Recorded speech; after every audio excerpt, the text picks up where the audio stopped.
Assalamualaikum warahmatullahi wabarakatuh. Bismillahirrahmanirrahim. Sesi ini saya ingin menerangkan tentang contoh-contoh bagaimana site inventory. Ada dalam kegiatan merancang, maka kita akan melampaui tahap site inventory, yaitu mengungkapkan data-data ataupun fakta-fakta mengenai tapak. Ya, jadi apa saja yang berkenaan dengan eksistensi tapak ini kita ungkapkan. Kemudian ini akan kita coba analisis untuk mendapatkan tapak yang sesuai dengan rancangan kita atau rencana kita. Tentunya selain studi mengenai tapak ini, ada satu studi yang lain, yaitu studi tentang program ruang. Yang studi tentang program ruang ini tentunya sudah dijelaskan dan dilakukan pada tahap yang terpisah. Dan studi program ruang ini pula nanti akan sangat berkaitan dengan studi tapak kita ini.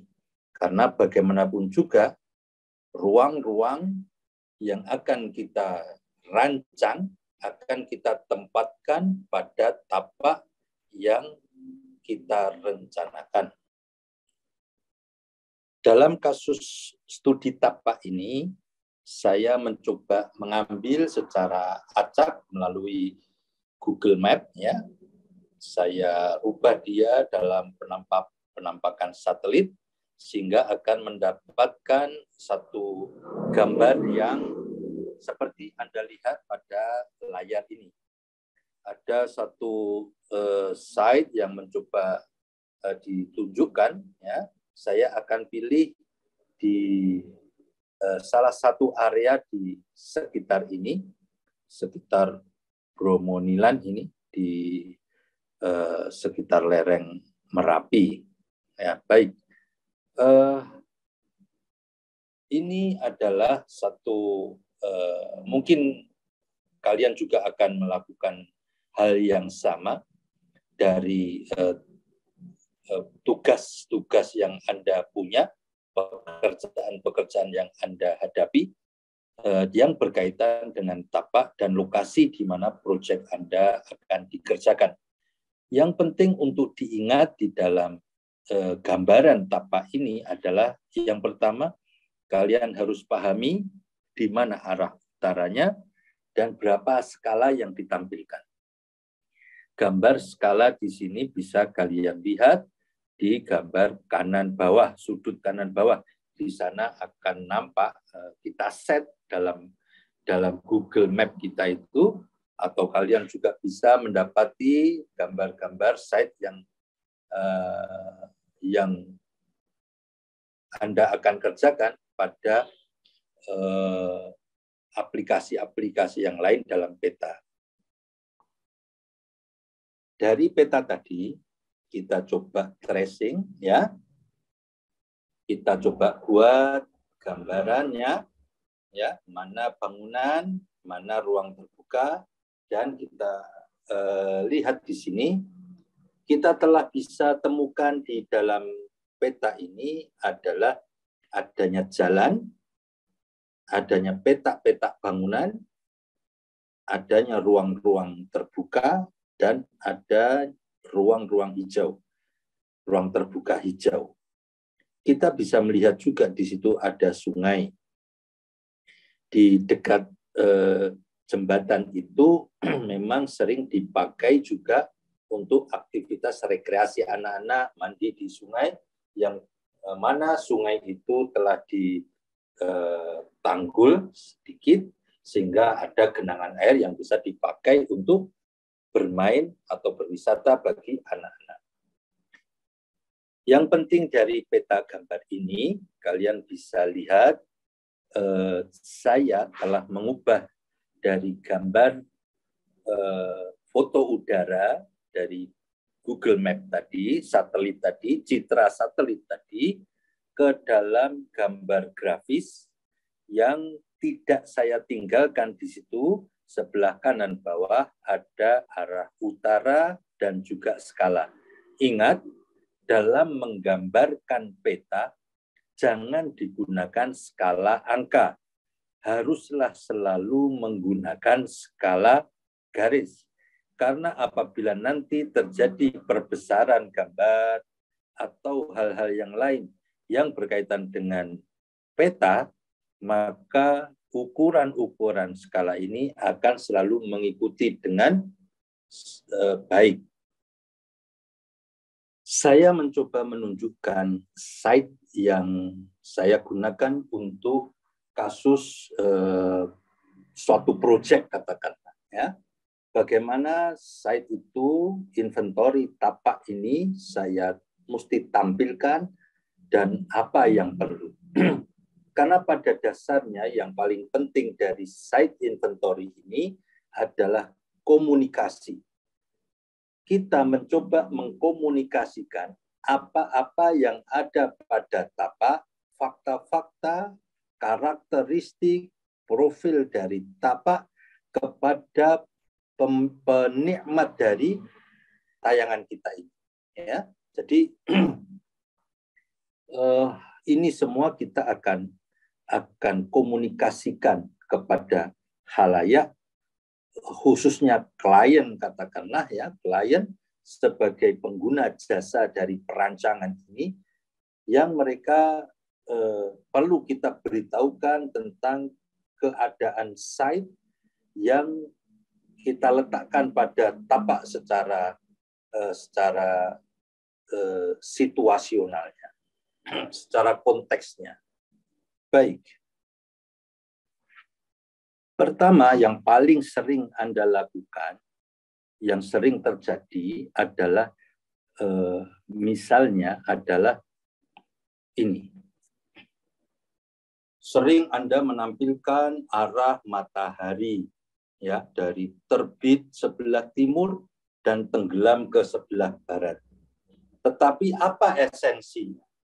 Esensi dari matahari, peredaran matahari terbit dari timur ke barat, sebenarnya apa yang kita inginkan atau sikap apa yang nantinya akan diharapkan dari kita menampilkan data ini. Ini yang paling penting, karena semua fakta-fakta, data-data yang kita tampilkan ini pada dasarnya perlu penyikapan dari kita. Terus mau apa? Kalau matahari beredar dari timur ke barat, terus mau apa? Apa yang akan kita manfaatkan dari itu? Lebih sering mahasiswa mengungkapkan ini, atau banyak yang mengungkapkan hanya sekedar membuat grafis seperti ini, atau mungkin yang dengan cara yang lain, tapi intinya menunjukkan peredaran dari timur ke barat, matahari terbit dan matahari tenggelam, tapi tidak tahu harus bagaimana. Perlu diingat, kalau kasus kita ini, contoh ini di Yogyakarta. Yogyakarta itu adalah satu tempat di selatan garis khatulistiwa. Karena lebih kurang pada posisi 7 derajat lintang selatan. 7 derajat lintang selatan. Peredaran matahari paling bawah itu pada 23 derajat lintang selatan, dan paling atas adalah 23 derajat lintang utara. Kalau Yogyakarta itu pada 7 derajat lintang selatan, apa maknanya? Maknanya dari titik site ini, matahari kita akan lebih banyak berada di sebelah utara tapak dibandingkan dengan matahari berada di sebelah selatan tapak. Nah, ini perlu kita perhatikan ya, karena bukan berarti 6 bulan matahari di utara tapak kita, 6 bulan matahari di selatan tapak kita, tetapi tentunya karena kita berada di 7 derajat lintang selatan, tentunya bisa jadi matahari itu 8 bulan di utara kita, 4 bulan di selatan kita. Sehingga kita mesti tahu efek dari kita menggambarkan matahari ini adalah untuk mendapatkan gambaran bayangan yang terjadi pada tapak kita.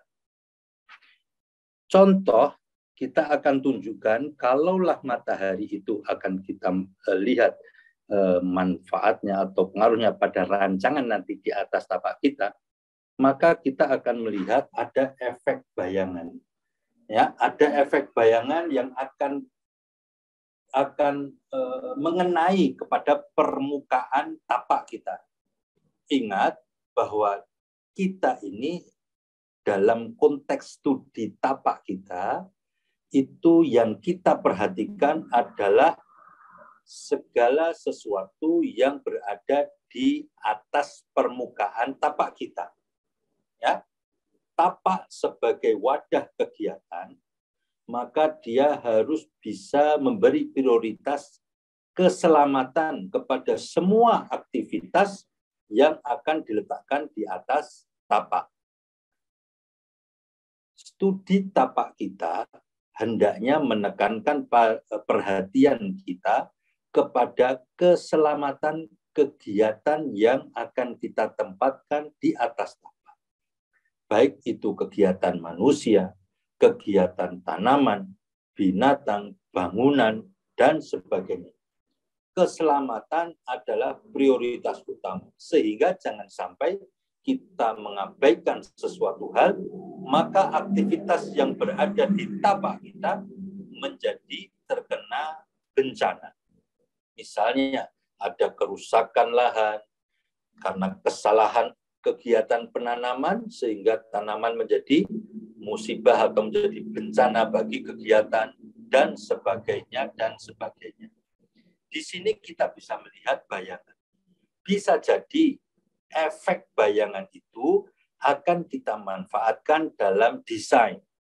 Seperti misalnya kita ingin membuat garis-garis bayangan yang jatuh di atas tanah kita, ground kita, efek dari tiang-tiang atau pohon-pohon atau benda-benda yang kita letakkan di atas tapak kita. Kita menginginkan bayangan-bayangan itu. Ya, mungkin lubang-lubangnya, mungkin garis vertikalnya atau horizontalnya, dan sebagainya. Tetapi maksud saya adalah pertimbangan kalian kepada efek dari matahari ini yang menimbulkan bayang-bayang. Bukan hanya bayang-bayang, terkadang matahari pula itu akan kita manfaatkan cahaya kubah langit. Bukan cahaya langsung, tetapi pantulan cahaya atau cahaya-cahaya yang sering disebut dengan cahaya kubah langit. Selain itu, kita juga akan lihat bagaimana sirkulasi di sekitar tapak. Ini adalah gambaran sirkulasi di sekitar tapak. Perhatikan, menggambarkan notasi sirkulasi adalah dengan garis putus-putus. Putus-putusnya boleh pendek-pendek, boleh panjang-panjang, tetapi yang jelas garis putus-putus. Ada perbedaan ketebalan. Perbedaan ketebalan garis pada kita bisa melihat dalam contoh ini adalah adanya garis tebal dan garis tipis yang membentuk pergerakan sirkulasinya itu. Kita ini menunjukkan bahwa intensitas pergerakan ini terjadi lebih padat, lebih sering, lebih banyak frekuensinya antara garis yang tebal dibandingkan dengan garis-garis yang lebih tipis yang ada pada sirkulasi itu. Sehingga di sini bisa kita pahami bahwa sirkulasi dari arah utara ke selatan, kemudian sampai kepada kemudian ke arah timur, ya, untuk pola sirkulasi seperti itu, ini lebih padat dibandingkan dengan arah yang sebelah barat daripada tapak kita di sini, ya. Jadi di sebelah barat itu lebih rendah intensitas sirkulasinya dibandingkan dengan sebelah selatan tapak kita. Jadi kita harus perhatikan ada notasi-notasi tertentu yang dia mewakili dari besar atau kecilnya angka. Tetapi ada yang tidak mewakili apa-apa.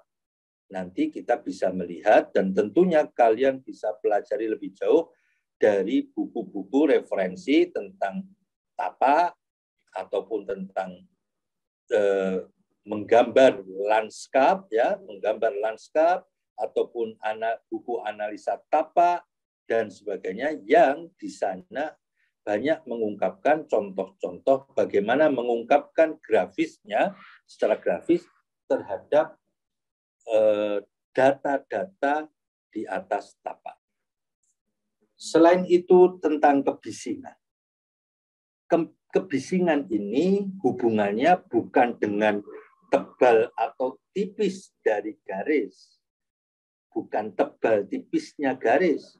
Kalau tadi sirkulasi tebal tipisnya garis akan mempengaruhi intensitas. Tetapi ketika kita bicara kebisingan suara, maka yang mempengaruhi adalah bukan tebal tipisnya garis, tetapi adalah tinggi rendah atau frekuensi atau amplitudo istilahnya. Ya, kita bisa melihat tingginya garis yang tebal itu lebih tinggi dibandingkan dengan garis yang kecil di sebelah baratnya dari tapak. Di sebelah selatan ada kebisingan. Di sini saya gambarkan dengan garis-garis yang tebal, tapi tingginya lebih tinggi dibandingkan dengan garis-garis kebisingan yang berada di sebelah barat. Garis tebal ataupun tipis ini tidak mewakili dari kebisingan mana yang lebih bising, yang lebih tebal atau yang lebih tipis, tidak. Tetapi mana yang lebih tinggi siksaknya itu, ya, geriginya itu, itulah yang sebenarnya lebih tinggi kuat kebisingannya. Adapun kita bisa melihat ada sedikit logo atau ikon lonceng di situ. Ikon lonceng itu sebenarnya adalah satu simbol titik sumber suara. Ya, kalau yang pakai seperti pir ini, gerigi-gerigi ini adalah garis-garis yang relatif rata, kebisingan merata. Tapi kalau yang simbol lonceng ini adalah titik sumber suara. Saya mengibaratkan di sini ada di pertigaan, ada di sebelah barat, ada di sebelah selatan, agak ke timur. Tetapi maksud saya ada di sini sekedar untuk menunjukkan kepada Anda bagaimana menuangkan data fakta itu pada grafis di peta yang kalian buat. Baik, di sini yang penting lagi adalah kalau itu sumber suaranya bisa dari pabrik, bisa dari sumber kebisingan. Misalnya setiap hari di pertigaan itu ada pengamen musik itu yang selalu pakai angklung atau apa yang terus itu, maka dia merupakan sumber suara yang tidak bisa dielak. Tapi kalau sumber suara merata misalnya dari kendaraan yang lewat, ya, dan sebagainya. Ini adalah sumber kebisingan. Kita juga perlu mengungkapkan data tapak kita, bagaimana dia pandangan dari sekitar site kita, ya. Karena bagaimanapun juga nanti kita akan merancang bangunan kita. Kita bisa membuat satu fakta pandangan ini, view ini dari luar ke dalam tapak kita, atau sebaliknya pandangan dari dalam tapak kita keluar. Sehingga misalnya kegiatan yang atau bangunan yang akan kita rancang di tapak kita ini, kegiatannya banyak sekali menikmati pandangan-pandangan keluar tapak. Maka misalnya kita akan diperlihatkan view puncak Merapi atau view dari danau atau bukan danau, artinya ada sungai atau view dari apa tertentu, ya, sirkulasi lalu lintas. Itu bisa kita tunjukkan dari pengungkapan inventory kita tentang view atau pandangan ini. Ini saya sekedar mengungkapkan sekiranya kalau kita ada pandangan baik dari pertigaan itu ke arah bangunan, maka nanti ini akan berpengaruh bangunan kita nanti sebaiknya bentuk ataupun responnya seperti apa terhadap pandangan ini, sehingga jangan sampai kita mengabaikan dari mana titik-titik mana yang kritis oleh para pengunjung atau oleh orang yang akan menikmati dari rancangan bangunan kita. Jangan sampai pada titik-titik strategis justru bangunan kita nampak tidak cantik, tidak indah.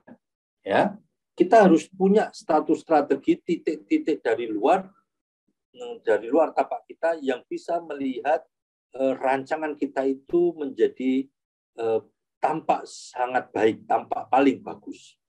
Ini saya ungkapkan ada dari pertigaan dan juga ada dari sebelah timur, yang katakanlah itu pergerakan dari sebelah timur ataupun orang sedang bermain-main di waduk begitu, melihat ke arah tapak kita, mungkin desain bangunan kita perlu sedikit menjadi ikon ataupun menjadi landmark bagi kawasan di sekitar itu.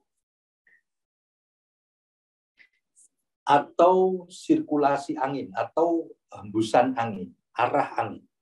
Nah, untuk apa ini? Jadi misalnya kita ada arah angin dari selatan, ya, atau dari tenggara menuju ke barat laut, ya, menuju ke barat laut.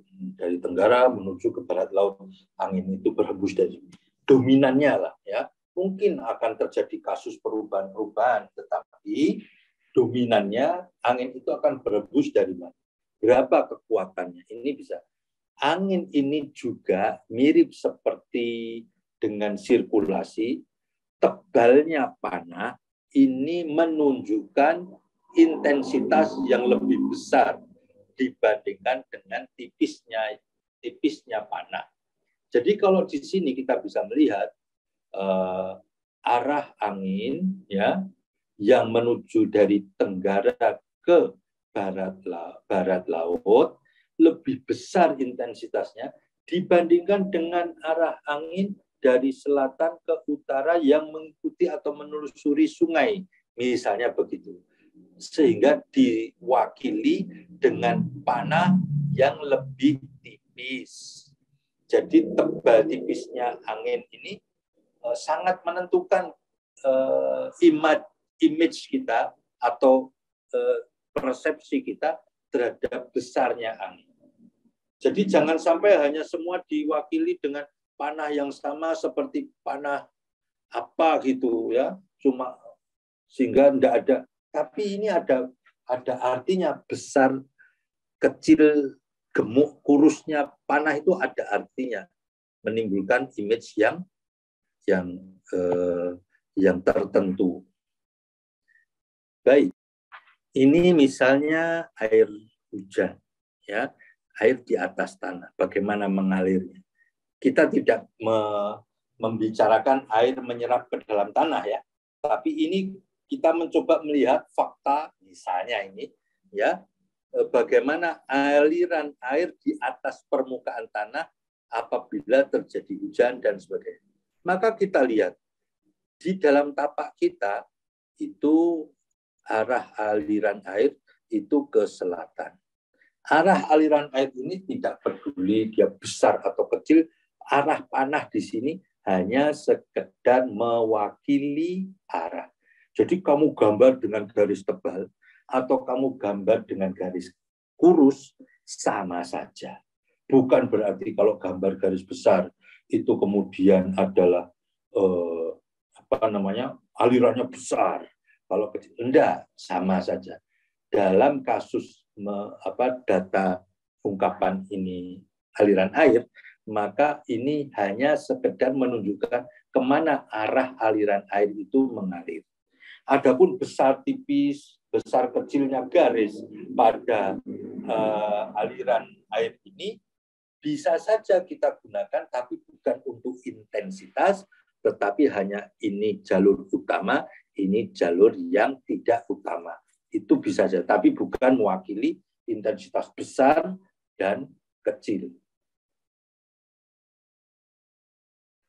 Baik, itu semua tadi adalah beberapa contoh kasus kita mengungkapkan data dari site secara lebih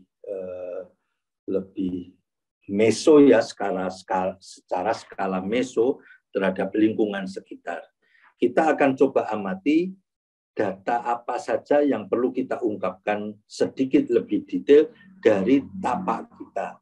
Kita nanti juga akan menyinggung sedikit tentang bagaimana analisa yang harus kita lakukan. Untuk itu kita akan blow up, ya. Kita akan perbesar, ya. Kita akan perbesar gambar ini hanya pada sekitar tapak kita saja, skala mikro. Kalau ini dianggap skala meso atau pertengahan, maka kita akan melihat gambar skala. Baik, sekarang kita bisa melihat gambar yang tadi telah saya blow up, ya, telah saya zoom in, ya, ke dalam tapak kita, sehingga tapak ini menjadi lebih besar. Dan ingat, saya telah pindahkan skala tadi sehingga kita masih mendapati skala ini masih tetap skalatis, ya, dibandingkan dengan gambar yang skala meso tadi, ya, karena skala saya memakai skala garis. Oleh karena itu ingat, kalau ini saya rubah dengan angka, angkanya akan tertulis misalnya 1/100 umpamanya, tapi 1 di sini tertulis 1/100 dengan gambar yang skala meso tadi 1/100 tentunya tidak sama, ya. Tapi kalau dengan skala garis ini sama, akan menghasilkan image dan informasi yang sama. Ingat, arah utara dan skala garis jangan sampai tertinggal.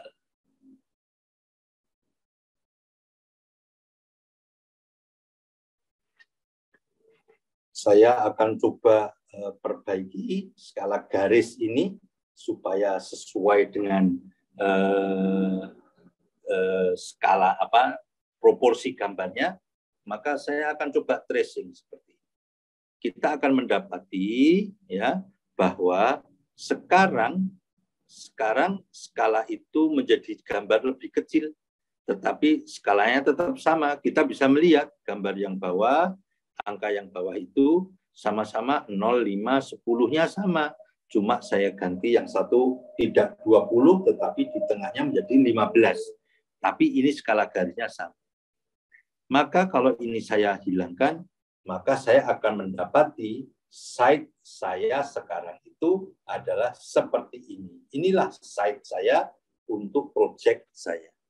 Kemudian saya akan ungkapkan berapa toh ukuran tapak saya. Maka dengan skala ini saya akan mendapati bahwa tapak saya ukurannya sekian meter, sekian meter, sekian meter, sekian meter. Ini penting, ya. Jadi tapak harus mesti tepat, ya, skalanya seperti yang ada pada gambar.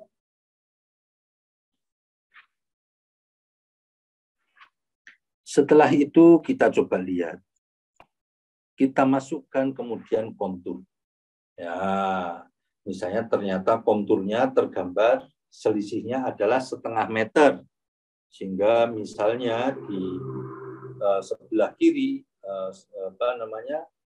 konturnya adalah +6, semakin mendekat ke timur atau semakin ke arah timur, ternyata semakin turun. Oh, ternyata di sebelah kanan sana, di sebelah timur sana ada sungai. Jadi arah tanahnya ini tadi turun. Kalau ini kita sesuaikan dengan informasi arah aliran air, ya, runoff, air mengalir di atas permukaan tanah, maka ini menjadi relevan, menjadi sesuai. Ternyata konturnya seperti ini. Nah, kita bisa melihat sering kita mengungkapkan di sini ada garis kontur yang lebih tebal, ya, lebih sering, ya, seringnya pada setelah garis kelima, ya, setiap interval 5 garis dari garis kontur, seringnya kita akan menggambarkan garis itu menjadi sedikit lebih tebal. Supaya apa? Supaya lebih mudah di dalam mengenali garis kontur, atau juga kalaupun itu kemudian mau diringkas garis konturnya, kalau terlalu rapat itu mungkin akan mengganggu, maka kita cukup bisa mengambil interval setiap 5 garis, misalnya seperti itu. Jadi ini saya berikan contoh kepada kalian bagaimana menggambarkan garis kontur yang satu di antaranya sedikit lebih tebal. Sekarang dari data tapak ini, kalau saya coba masukkan pohon-pohon, maka saya akan trace di sini, akan saya gambar ulang letak-letak pohonnya. Kira-kiranya jadi beginilah kemungkinannya, ya, sesuai dengan pohon-pohon tadi, saya gambar pohonnya sesuai dengan data, maka saya akan mendapati pohon-pohon ini di tapak saya dan di sekitar tapak saya. Baik, misalnya ini saya padamkan, sehingga tapak saya, di atas tapak saya itu kita akan dapat, oh di sini di sebelah timur barat ada 3 pohon kelapa, di sebelah ujung selatan barat ada pohon kersen, ada pohon-pohon yang lain di situ. Kita ungkapkan pohon apa yang kalian kenal di atas tapak kalian. Juga di sekitar tapak kita, ini apa yang mau kita ungkapkan, ya. Termasuk di sebelah selatan sebenarnya ada beberapa pohon, cuma tidak saya gambarkan di sini, sekedar kalian bisa tahu bahwa apa yang mesti kita lakukan terhadap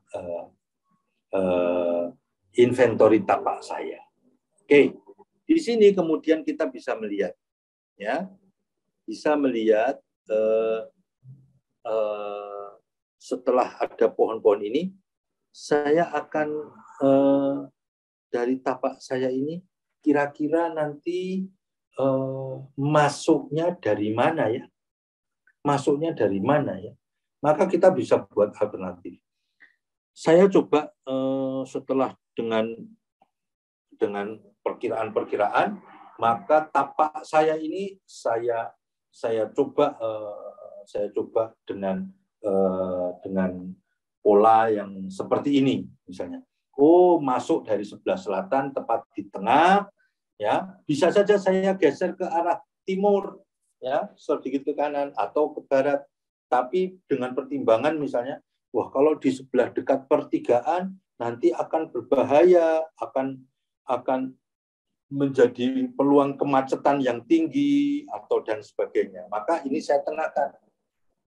Misalnya begitu, ya. Kita akan lihat, coba saja. Dan saya menginginkan pintu keluarnya tidak sama, sehingga jangan sampai pintu masuk dengan pintu keluar sama. Dengan demikian, saya akan memungkinkan untuk kelancaran sirkulasi di dalam tapak maupun keluar tapak.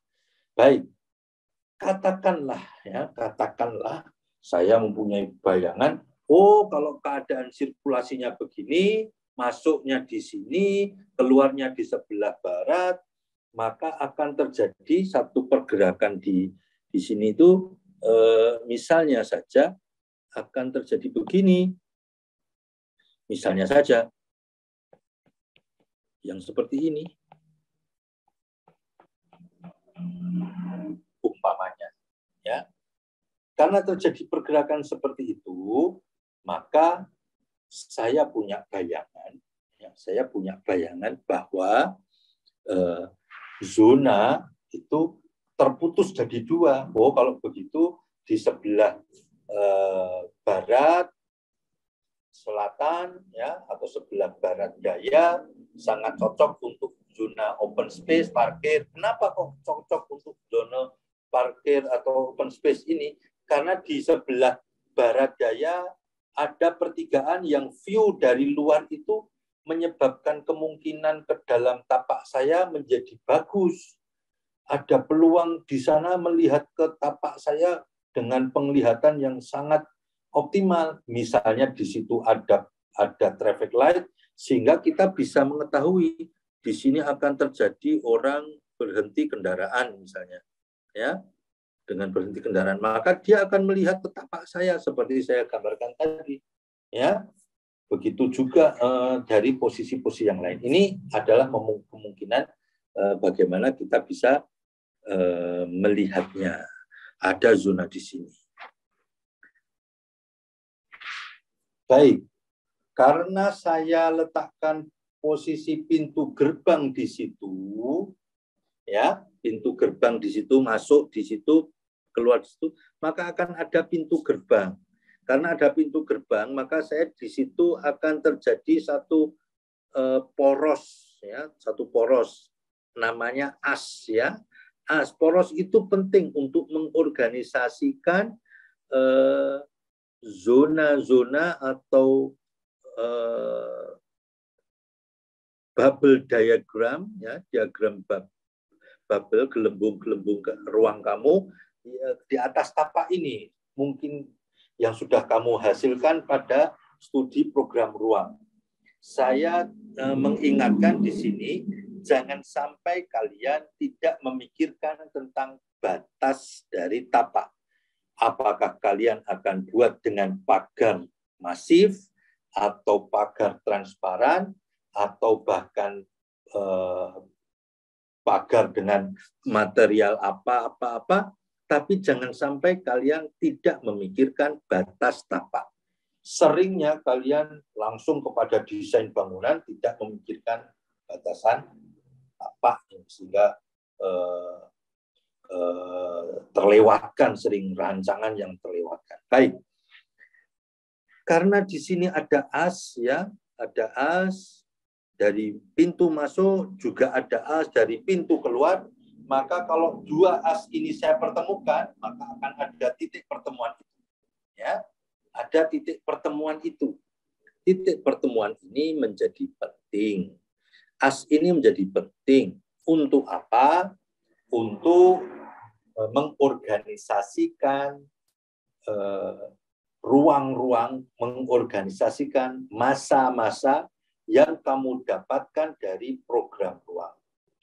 Misalnya untuk kasus kalian yang membuat fasilitas umum, apakah gedung pertemuan atau gedung serbaguna atau apa, dan juga ada WC umumnya di situ, ya, yang bisa dipakai untuk publik, maka kita misalkan saja di sini ada ini.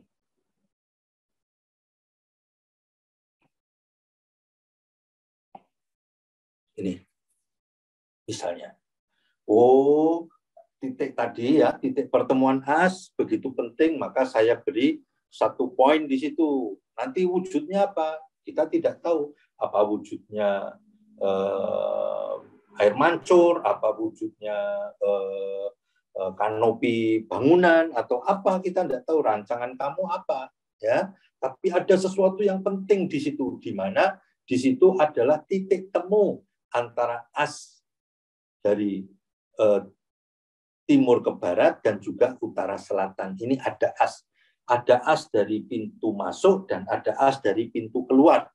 Ini akan membentuk ini. Ini penting untuk apa? Mengorganisasikan masa-masa kita. Katakanlah masa tadi ada open space yang saya tulis di sini parkir. Saya coba ini parkir di situ. Sehingga masuk, kemudian nanti lavatory kira-kira karena as itu ada di tempat ini dan pandangan dari pertigaan itu begitu strategis, maka gedung utama itu ada nampak di sana sehingga nanti diharapkan bangunan itu akan nampak begitu bagus dan optimal fasadnya apabila dipandang dari pertigaan tadi. Silahkan kamu berhenti di pertigaan agak lama sedikit karena kamu akan melihat bangunan saya dengan poin yang paling indah. Misalnya seperti itu. Di sini ada lavatory, saya coba. Oh, ternyata lavatory saya posisinya di sini. Di sini ada ruang utama, nanti bangunan utama, masa utama, dan juga di sini ada masa penunjang. Zone-zone ini kalian dapatkan di program ruang. Di dalam program ruang ada saja kita mengatakan ada yang namanya private, ya, ada privat, publik, semi publik. Sebenarnya apa itu publik, privat, semi privat atau semi publik itu apa? Jadi publik atau privat di situ kalian harus paham dia dilihat dari sisi apa. Ya, tidak sama. Kalau privat itu dilihat dari sisi tenang, noisy atau kebisingan, maka tempat yang jauh itu adalah privat. Yang paling tidak bising adalah privat. Tapi daerah yang paling bising itu menjadi publik. Itu kalau dari yang namanya kebisingan. Kalau dari keamanan, private tapi dari keamanan, maka kita akan bisa mengatakan yang namanya privat itu adalah tempat yang paling jauh dijangkau. Adapun publik adalah tempat yang paling cepat dijangkau, paling mudah dijangkau. Ya, itu dari segi keamanan. Yang paling banyak dijangkau oleh orang, dilalui oleh orang-orang. Yang paling sedikit dijangkau oleh orang-orang atau dilalui oleh orang-orang, dimasuki oleh orang-orang luar, maka itu menjadi tempat yang paling privat, aktivitas yang paling privat. Tapi kalau privat itu dari segi pandangannya, aktivitasnya, maka semakin tertutup dari pandangan luar, dia semakin privat. Semakin terbuka pandangan dari luar, maka dia semakin publik. Jadi privat, semi privat, publik itu belum jelas kalau hanya kalian itu ungkapkan itu privat, semi privat, tapi tidak disebutkan. Dari sisi apanya kok bisa disebut privat? Baik. Nah, tetapi dengan keadaan seperti ini kita akan bisa menunjukkan bagaimana mengelola sesuatu yang privat dari segi pandangan, jangkauan penglihatan, aksesibilitas penglihatan. Misalnya saja, yang namanya aktivitas lavatory tentunya adalah aktivitas privat, ya. Tetapi ternyata di sini di gambar ini dia di dekat jalan umum, di dekat jalan. Itu kok jadi publik? Kegiatannya privat, tapi di tempat yang publik dari segi penglihatan. Dari segi penglihatan seperti tadi yang saya ungkapkan. Maka bagaimana itu nantilah. Maka itulah yang namanya ada analisis, ya. Kita akan ada analisis. Baik, tapi sebentar kita tunjukkan. Ya, nanti ini masih data-data. Sekarang kita lihat kalau sudah ada plotting kayak begini, ya, plotting. Saya sarankan kalian bekerja dengan sistem layer, ya, sistem layer, ya, karena memang dalam hal data atau analisa kita ini perancang sering menggunakan layer, ya. Kadang-kadang ada superimpose atau layer 1, layer 2 ditumpuk jadi satu dan sebagainya. Contoh ini, misalnya tadi saya sudah ungkapkan di sini ada layer tentang kontur, ada layer tentang zona, ya, ada layer juga yang akan saya tampilkan di sini, yaitu layer tanaman. Oh, ternyata tanaman itu kalau ada di situ, maka kita bisa melihat, oh, di zona lavatory tadi, di zona toilet tadi, ternyata ada pohon kelapa, 3 pohon kelapa. Ini bagaimana ya? Nah, misalnya pertanyaan, ada pohon, ini bagaimana ya? Terus di dekat zona untuk aktivitas utama, ternyata ada 2 pohon kersen yang besar. Terus di pendukung, penunjang ya, area penunjang, ada 2-3 pohon yang tidak busuk. Ternyata di bagian selatan barat atau barat daya, yang tempat parkir, ada 1 pohon besar. Wah, ini tidak sesuai dengan keinginan saya tadi, supaya dari titik itu orang bisa melihat bangunan saya dengan begitu baik. Terus saya harus membuat sikap bagaimana? Ini sudah merupakan aktivitas namanya analisis, ya. Sudah merupakan bagian dari analisis, ya, analisis. Karena saya inginkan itu tadi view yang utama dan sebagainya. Maka sikapnya harus apa? Sikap apa yang harus kita lakukan? Yang perlu kita lakukan, misalnya seperti ini. Oh, saya ingin, misalnya saja, ini ada pohon kelapa itu yang bagian tengah dihilangkan, dipotong supaya nanti kelapanya tidak jatuh ke atas lavatory kita. Tetapi di sebelah kanan dan kiri, yang sebelah kanan dan kirinya itu kita biarkan saja, ya, itu potensi sehingga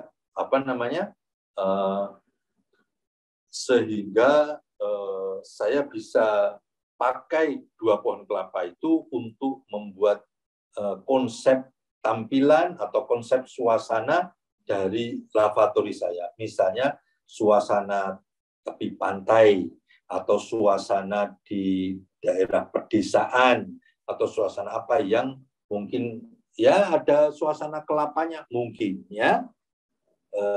Jadi saya bisa manfaatkan itu pohon kelapa yang sudah ada. Contohnya begitu. Tapi yang tengah tadi saya terpaksa hilangkan. Kenapa? Karena itu akan saya dirikan untuk bangunan. Baik, pohon-pohon yang lain gimana? Oh, pohon yang ada di sebelah selatan barat daya tadi, itu saya hilangkan. Karena saya tidak ingin pandangan ke arah bangunan utama saya terhalang. Kemudian pohon yang lain gimana? Oh, yang ada di area penunjang, itu saya biarkan. Karena penunjang nanti mungkin sifatnya akan ada aktivitas-aktivitas outdoor. Misalnya kalaupun area ya jualan-jualan seperti ada aktivitas misalnya makan di luar, ya, makan outdoor.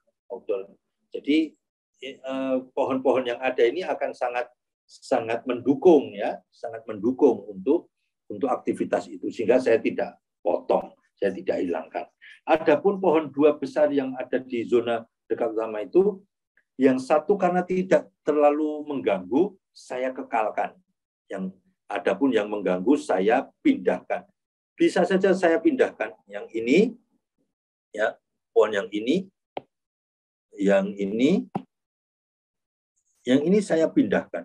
Pohon yang ini saya pindahkan ke sini, ya, saya pindahkan ke sini supaya bisa dipakai untuk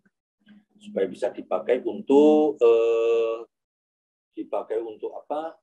Untuk aktivitas penunjang misalnya, ya, dipindahkan. Bisa dengan peralatan yang tertentu kita bisa memindahkan pohon yang sudah hidup, karena kita tidak mungkin akan menunggu terlalu lama pohon itu jadi besar.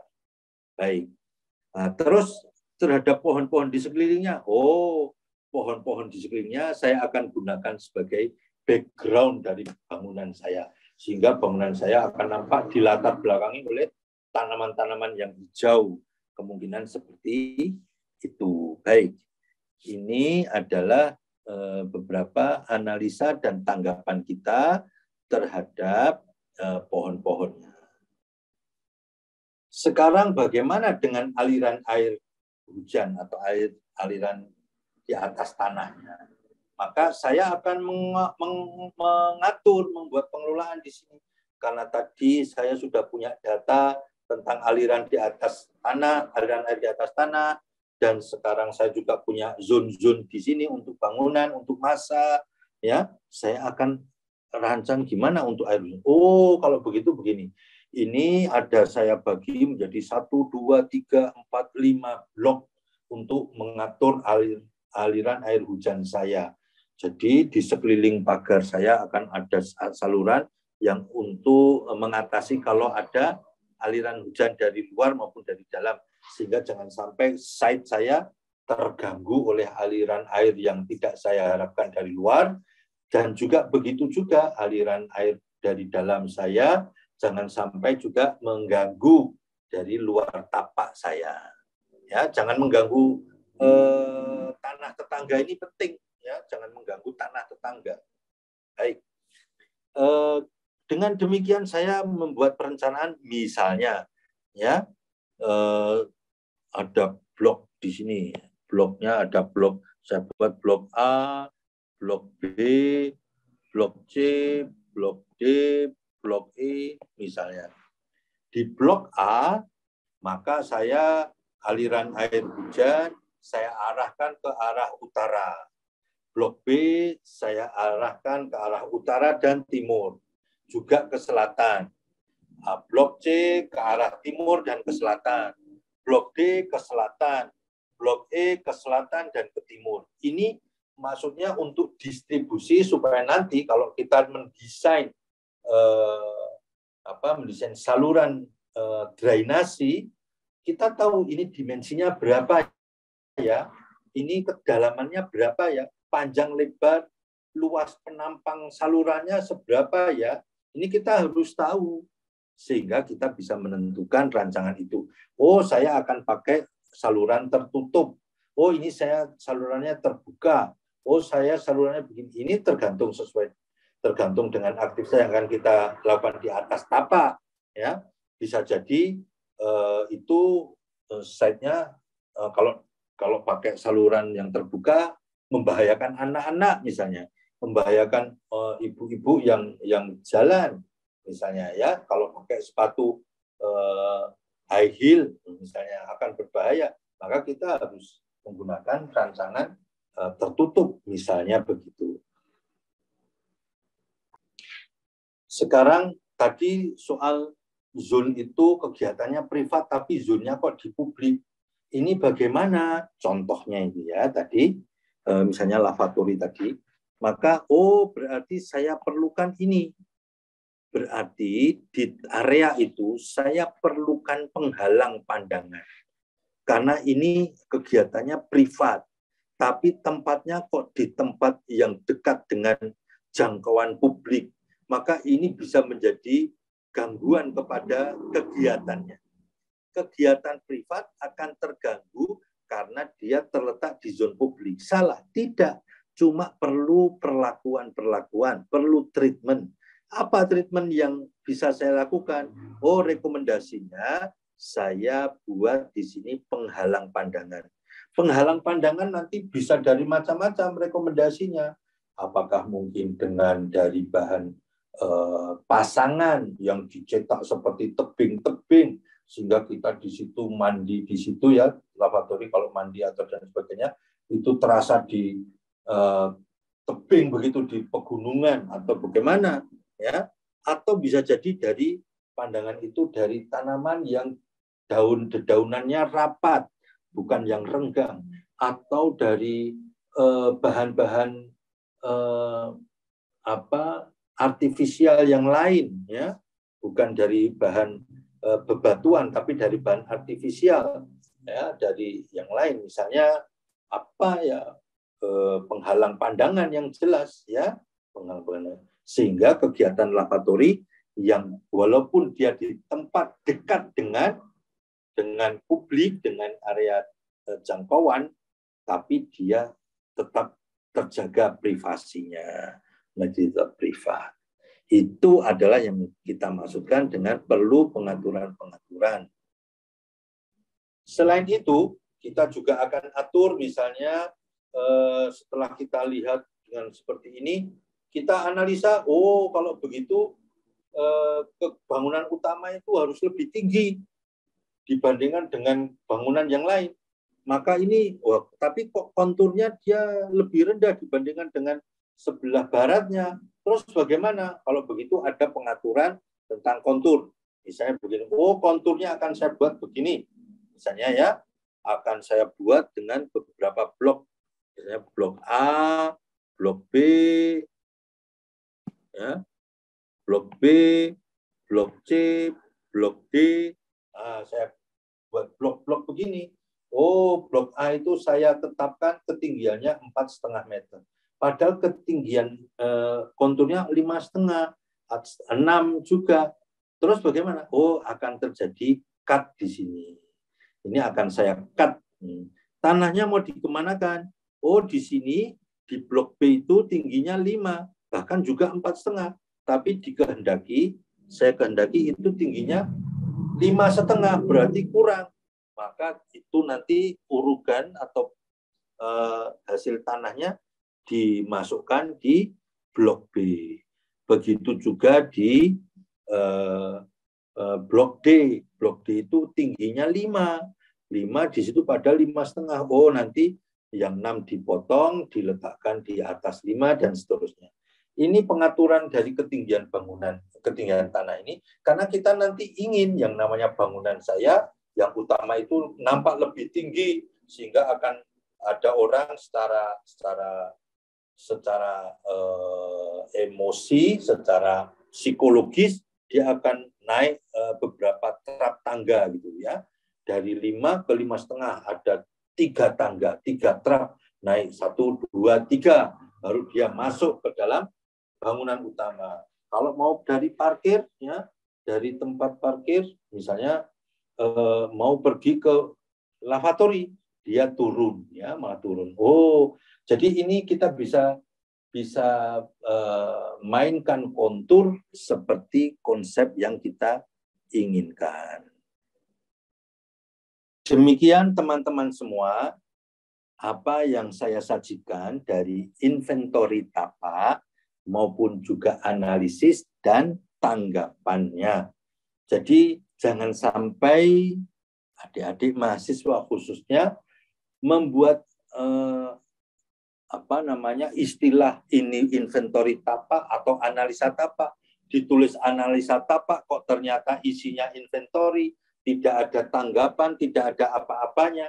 Jadi kita bisa memasukkan di situ dengan selain istilah yang tepat, juga kita bisa memasukkan data-data yang kita perlukan saja, tidak ikut-ikutan, tidak ikut latah, sehingga kita bisa mengkomunikasikan tapak ya dari data maupun sampai tapak yang kita rencanakan. Adapun nanti setelah itu adalah bagian kalian dari mendesain bangunan itu sendiri, yang zone-nya, plotnya sudah bisa kita rancang pada analisa tapak ini. Demikian, terima kasih atas perhatiannya. Saya ucapkan Assalamualaikum warahmatullahi wabarakatuh.